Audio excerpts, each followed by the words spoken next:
assistant professor at North Dakota State University, and she'll be sharing some of her malting science research currently funded through our AMBA grant program. So welcome.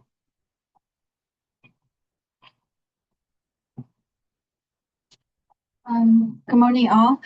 Thank you for the opportunity to share my research project. I think the beta-glucan is really familiar to you, but this project focuses on another polysaccharide, arabinoxylans in barley. Yeah.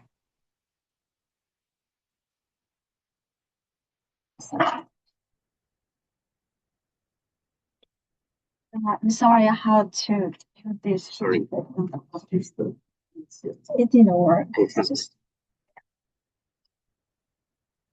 Okay, let's just. Oh.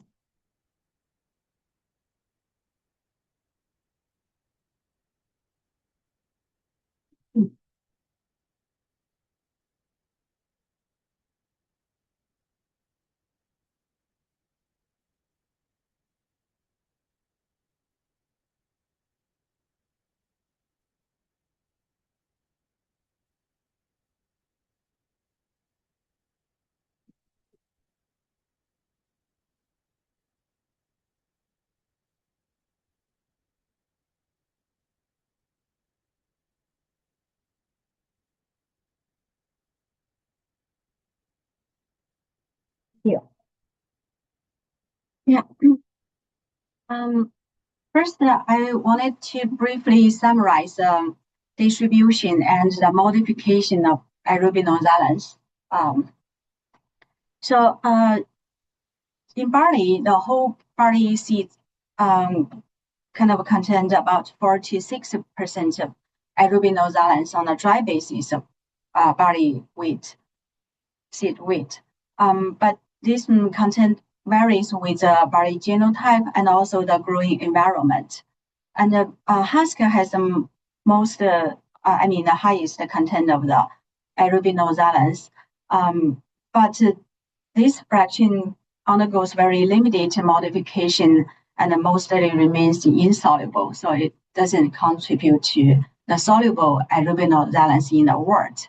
The other two tissues, like alluring layer and endosperm, they also contain the arabinoxylans in their cell walls. But the alluring layer kind of also undergoes some limited hydrolysis modification during germination. The endosperm undergoes like the moderate, modification, and it's a primary contributor of the polysaccharide to the wort. So this picture shows a microstructure of the endosperm cell wall in barley. On the white sides, they are endosperm cell walls. They are starch and protein. The cell walls, the blue color represents the beta-glucans. They are located at the two sides of the arabinoxylans in green color. In the middle, that is a layer of the pectin. So, following the malting, so these images illustrate the cell wall modification. You can see in the barley, the blue color representing the beta-glucans kind of largely degraded following the malting, and the green color represents arabinoxylans layers, just partially got degraded, and the layer is thinner, but the wall is still there. So, so this observation was verified using another microscopy. Kind of the cell wall layer is can just a central part get thinner. So these images are cited from Dr. Christopher Carton's publication in 2020. But why does arabinoxylans partially degraded and partially remains in the cell wall? There are several reasons. First, the two beta-glucan layers should be required to degrade it to expose arabinoxylans out to its hydrolytic enzymes. But the structure of the AX is really complex because it has a backbone of the xylans, and it's substituted by the arabinols. Some of those arabinocytins can be esterized with phenolic acid, like the ferulic acid. But the ferulic acid can be oxidized to form the dimers to get the polysaccharide chains cross-linked. So the complete degradation of the AX requires the coordination of multiple enzymes, including the endosialins and xylosides, and also the esterase to cut off the phenolic acid, and also the arabinofuranols to clean off the side chains. But the problem is the key enzymes, the endosialinase, is only synthesized de novo during the late germination, and this enzyme is not thermostable. So several studies have reported that this enzyme's activity was detected at a very low level, and sometimes it's close to zero. This explains why the arabinoxylans just still has a wall there after the germination. So then, how is the concentration of AX in wort and beer? When comparing with beta-glucans, AX presents at like a 10 times higher concentration in wort and beer.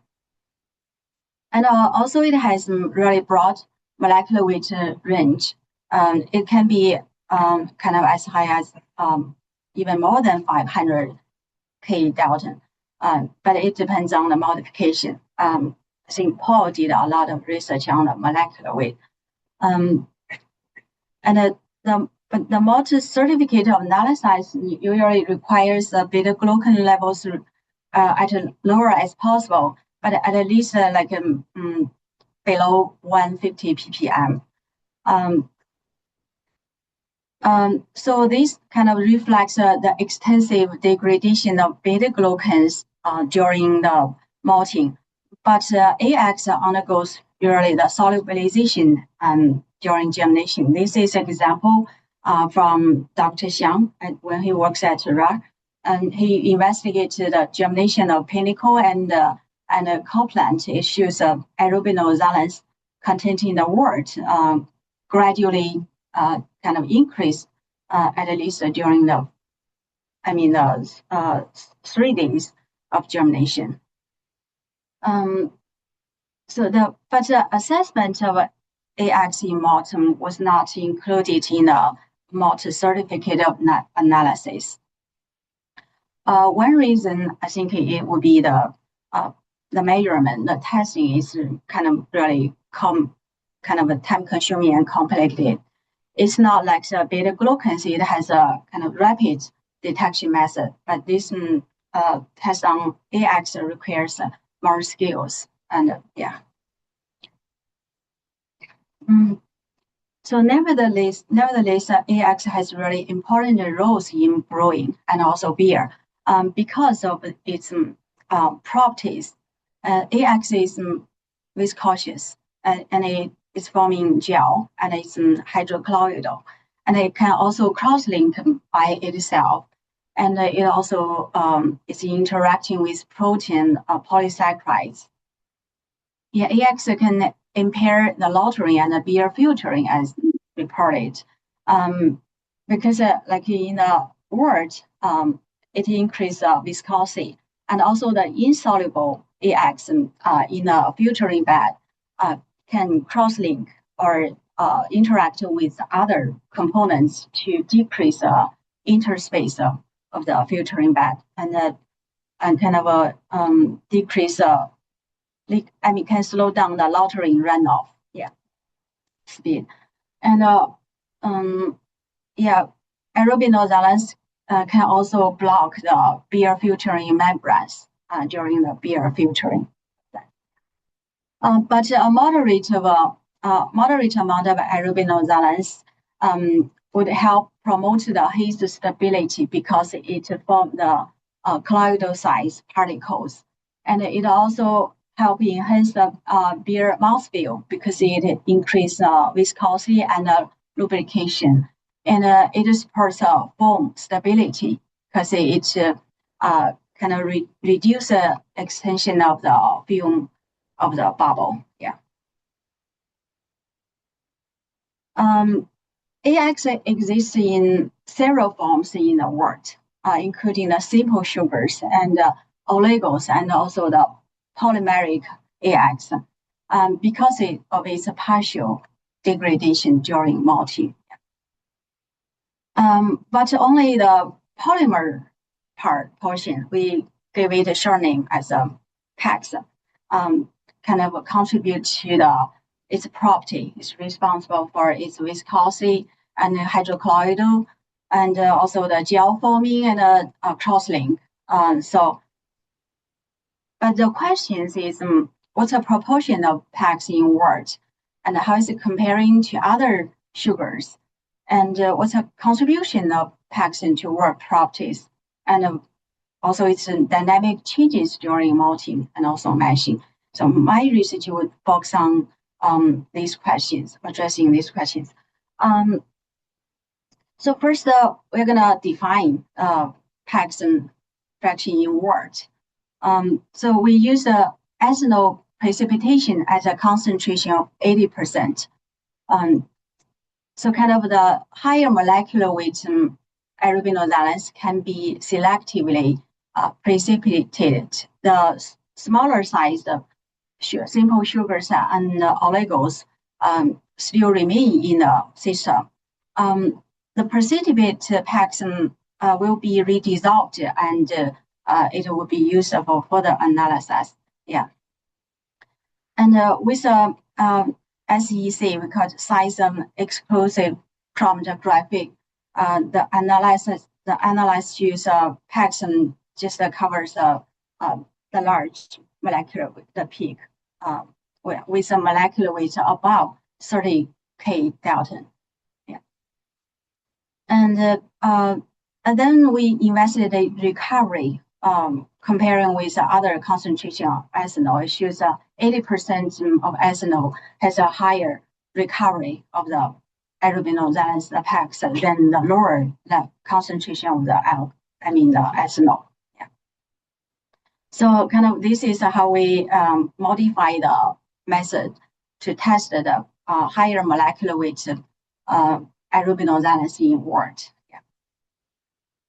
And so to compare with other sugars, so we kind of investigate a diversity of commercial malt samples and divided them into 5 groups, including the light colored kilning malt, and then that's a carom malt with different colors, and then roasted malt, and then the wheat malt from 3 companies, and then the rye malt.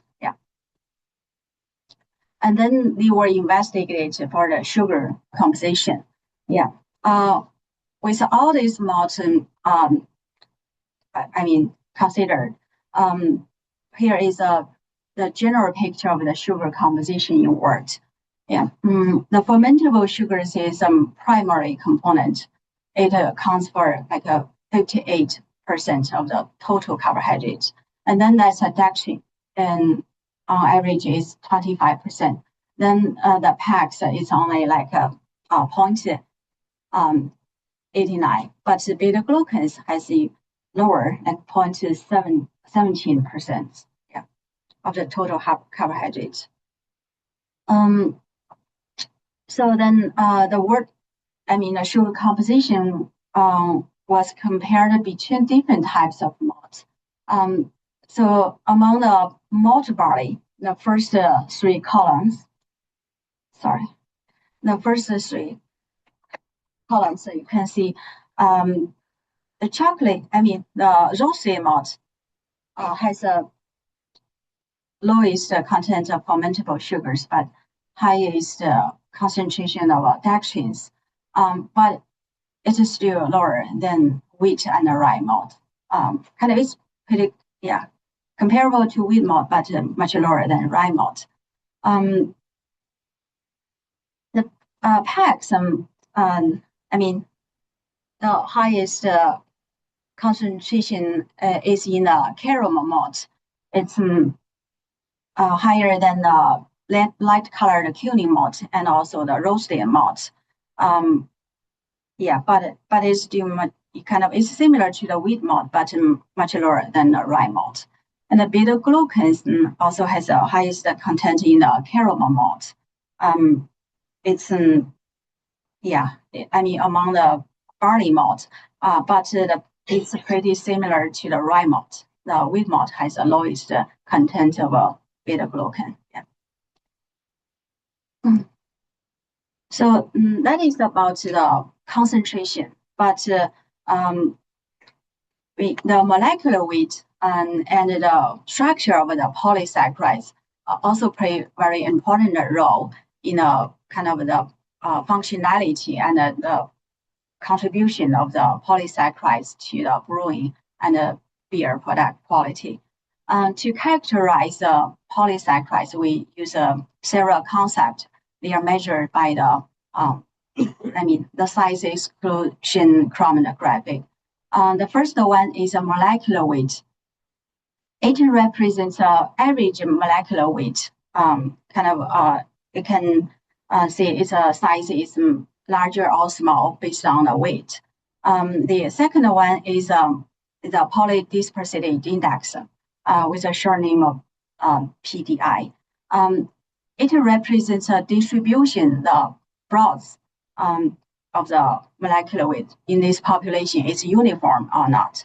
When the PDI is closer to 1, it means this polymer is in a really a uniform population. But if it's higher, it means it's more broadly distributed, with heterogeneous. And then the third one is radius of gyration or RZ. It represents a spatial size. The bigger means it take more space. The smaller means it's it's more compact. Take more space. So this table shows the overview of the wort polysaccharides and characteristics on average of over the 14 commercial base and special malt samples. Can see dextrin has the lowest molecular weight, but it's pretty uniform on the size molecular weight. But the PAX has the highest molecular weight. It's 30 times higher than dextrin. It's not so uniform. It has a higher PDI, means its distribution more broad. But beta-glucans has half size of the PAX, and its distribution is the most broad one. But the PAX and the beta-glucans, they have the similar RZ, means the PAX is more compact, condensed in the wort, rather than its long chain extended. When comparing the polysaccharides characteristics between different types of malt, you can see among the barley malt, the chocolate, the roasted malt has the highest molecular weight of PAX. Yeah, but it's a kind of this PAX molecular weight is comparable to the rye malt, and also the roasted malt has the highest molecular weight of beta-glucans and also the dextrins, and then all of the other types of malt. When we see the contribution of these polysaccharides to wort viscosity, issues of dextrin and PAX can contribute moderately to the wort viscosity, but the beta-glucans doesn't contribute.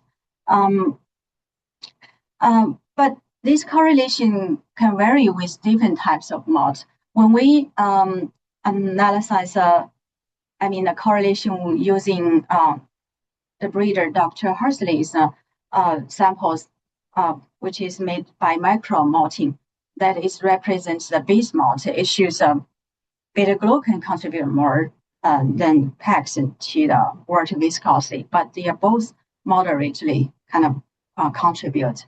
I think we need to investigate more samples to verify this contribution of the polysaccharide to the wort property. Yeah.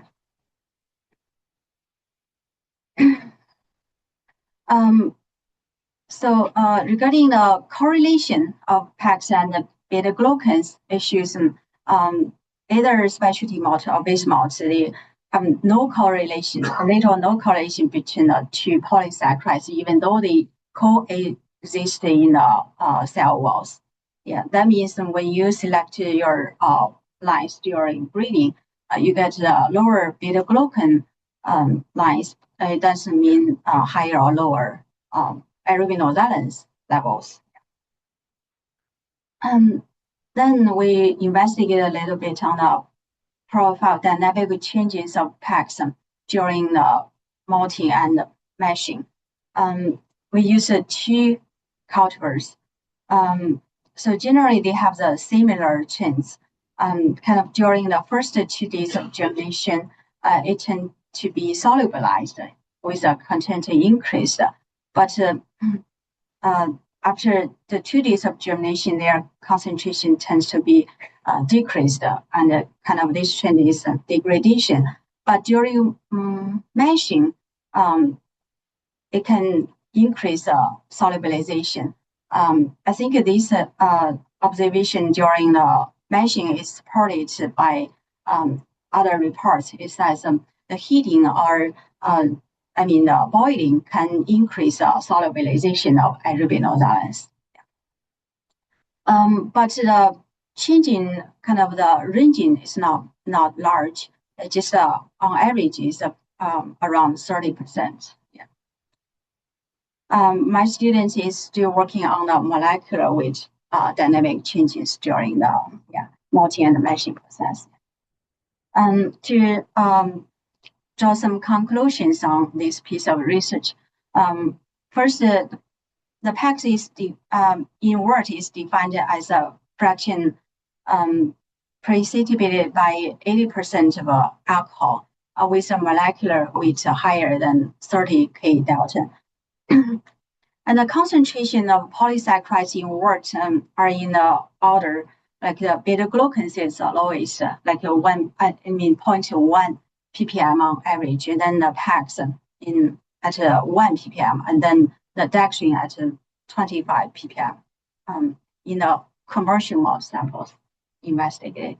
Yeah, PAX has the highest molecular weight. It's twice of the beta-glucans and like 30 times of the dextrins in wort. And between the different types of the malt, caramel malt has a higher PAX concentration than the curing malt and the roasted malt. But roasted malt has the highest molecular weight of the PAX and also beta-glucans and dextrins as well. Yeah. The PAX concentrations shows a little or no correlation with beta-glucans in the wort. Yeah. And then PAX contribute less to wort viscosity than dextrins, but more than beta-glucans in like the commercial malt, mainly includes a specialty malt. But this relationship is different when only we evaluated the base malt. So I think we need in the future verify this correlation. And during malting, the Paxum experienced the solubilization as a first 2 days of germination, but subsequent degradation. And Paxa was further solubilized during mashing. And then in the future, what we are gonna do next. So first we're gonna see the Paxa structure changes, like the crosslink during malting and mashing, and its contribution to other properties of wort and beer with a different molecular weight and structures. And also the role of insoluble Pax in the filtering bed, how it affects the lautering speed. And also the contribution of hydrolytic enzymes even includes beta-glucanase, its effect on the solubilization and the degradation of the arabinoxylans, and also the effects of Barley genotype and also growing environment and the malting process, the interactions on the arabinoxylans changes. And thank you. Special thanks to my collaborators and the graduate students and my technicians, who helped the troubleshooting the detection method and also the founding agents. I'm happy to take any questions. Thank you.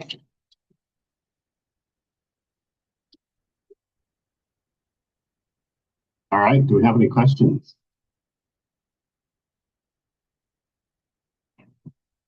Thank you.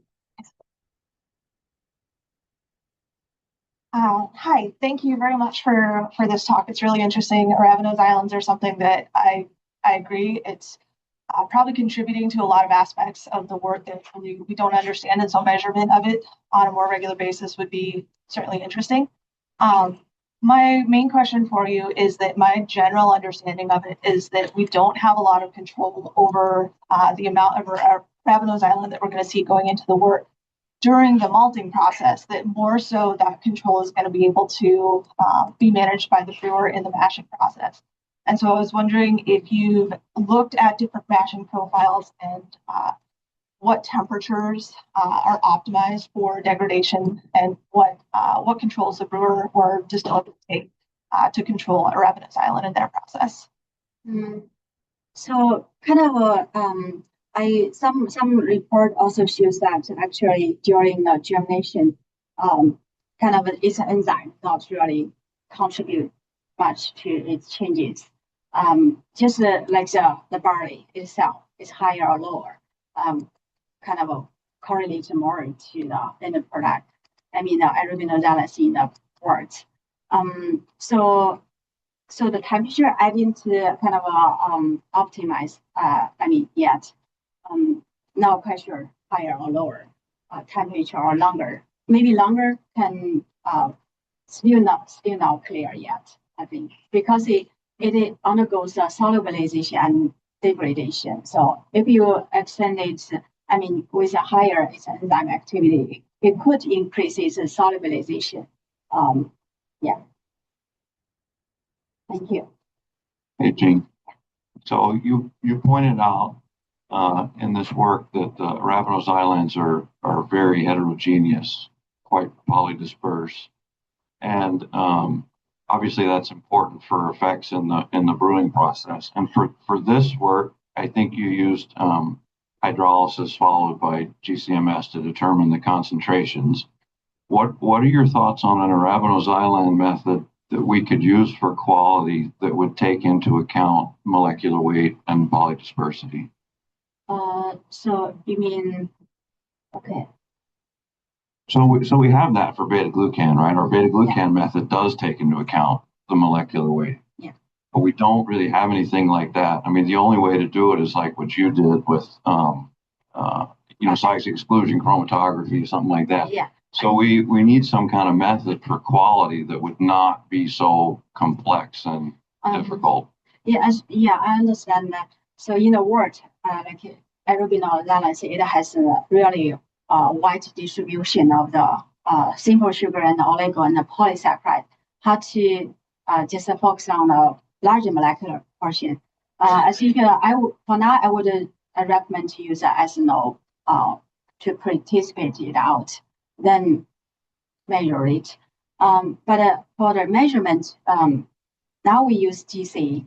I think someone use like the Delnax, that is iron from the graphic. But there are some like a simple method, like is a Douglas. It's a Douglas. It's a simple method. We wanna see the correlation of the GC results with the Douglas, the rapid method. Yeah, probably when I get some students free time, we can investigate. But to focus on the larger molecular portion, I would recommend to use ethanol to precipitate it out, to remove those simple sugars, because it cannot be precipitated out. And the larger molecular weight that can selectively precipitate it, and then it can be redissolved and then go through the further testings. Yeah. Thank you. All right, I think we had one more question somewhere over here. We good? All right, we're moving on. Thank you so much.